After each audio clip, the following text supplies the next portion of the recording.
Dans cette vidéo, nous allons découvrir ce qu'est le dossier permanent, que ce soit en entreprise ou en cabinet comptable. Donc, le dossier permanent, qu'est-ce que c'est? Alors tout d'abord, le dossier permanent, c'est un dossier qui a été réfléchi et défini par le Conseil supérieur de l'ordre des experts comptables afin de l'unifier et il regroupe les données de l'entreprise tout au long de son existence. Ce dossier sera mis à jour en permanence et il se compose principalement de 8 parties que nous allons découvrir à présent. Dans ces 8 parties, on va parler de la définition de la mission de l'expert comptable, la connaissance de l'entreprise, le système d'information d'entreprise, certains documents comptables importants, puis un dossier fiscal, un dossier social, un autre juridique et enfin un dossier de gestion. Le premier dossier concerne la mission et la relation de l'expert comptable avec l'entreprise, si c'est le cas. On va donc conserver précieusement ces documents dans le premier dossier. Le deuxième dossier concerne plutôt l'analyse de l'entreprise, son identité, son activité, ses caractéristiques, ses établissements et les imprimés, flyers et publicitaires, cartes de visite, etc.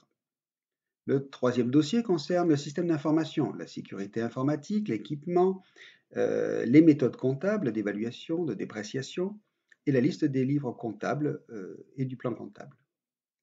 Dans le quatrième dossier, on va retrouver les comptes annuels, les rapports d'audit et d'expertise et le suivi des immobilisations, amortissements et factures.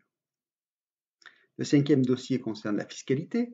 Quelles sont ses spécificités fiscales, les agréments, s'il y a eu des contrôles fiscaux, la copie des 3 dernières déclarations fiscales et toutes les autres déclarations liées à la fiscalité. Dans le dossier social, on va retrouver la convention collective, le règlement intérieur, les registres obligatoires, les contrats avec les caisses sociales, les accords divers et variés conclus avec les représentants du personnel. Dans le dossier juridique, on va reprendre l'identité de l'entreprise avec l'inscription CABIS, etc., les contrats, le crédit bail, les emprunts, les brevets, les procès, les statuts de l'entreprise. Et enfin, le dossier gestion, où on va trouver tout ce qui concerne les budgets, les tableaux de bord et les comptes prévisionnels de l'entreprise.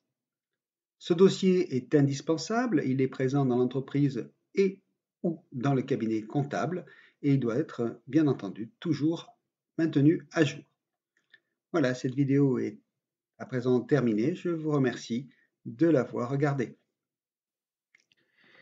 Voilà, si vous avez aimé cette vidéo, je vous invite à vous abonner de façon à retrouver l'ensemble des vidéos de cette chaîne.